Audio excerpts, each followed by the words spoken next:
Exclusively to Shereen Bhan, KV Kamath, the chairman at Jio Financial Services, gave his take on the adoption and regulation of cryptocurrencies, admitting that he is still at a loss on how to value a currency which has no underlying.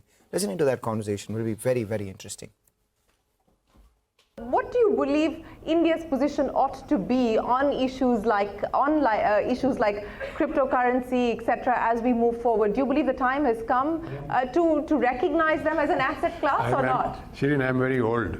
So, you're not old at all, sir. You're not old at all. I am very old. So I have to have some, I still cannot, as a banker, get it out of my mind that how do you value something where there is no underlying? We have a phrase, there are eminent bankers here.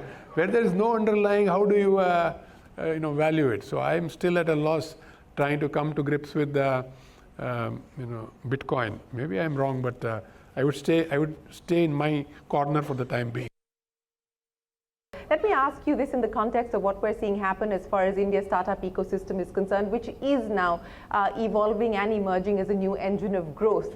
You also talked about regulation, and you said if the customer wants it, the regulators will have to oblige. Quick commerce, nobody thought that 10-minute delivery would be possible, and yet it is uniquely an India story that has been a success story at this point in time. We've just seen the blockbuster listing of Swiggy and what Zomato, etc. are doing. As you look at how this ecosystem is emerging, the ideas, the innovation, the valuation to wealth creation journey, what gives you confidence? What gives you hope? How do you see this playing out? Yeah, you see, I'll start by, you mentioned regulator will have to listen. I said that. But what I meant is the regulator is already listening.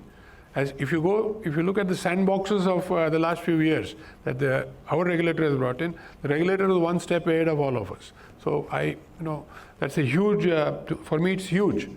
So the challenge as we go along is, who do you look at as your model? If you are a financial sector player, if I am a financial sector player today, I would not look at another bank or another financial service company. I will look at what Swiggy is doing. See, when Swiggy started and I started using Swiggy during COVID, Swiggy, the back end was a human. And slowly the human went out. Today it's an intelligent machine. That intelligent machine tells me that, I have a change in order, your refund will be back in your account. It used to say 7 days. And the next minute it will be up. Still now it is saying it will be in your account in the next few minutes. But it's so that's the level of efficiency that is there without a human. So that is what everybody will have to aim for. Not only financial sector players, but other players also. All right, and remember, you can catch the excerpts of this interesting conversation all through the day only on CNBC-TV18. We take a short break, come back on the other side. Jay Thakkar of ICICI Securities joins in with some trading strategies.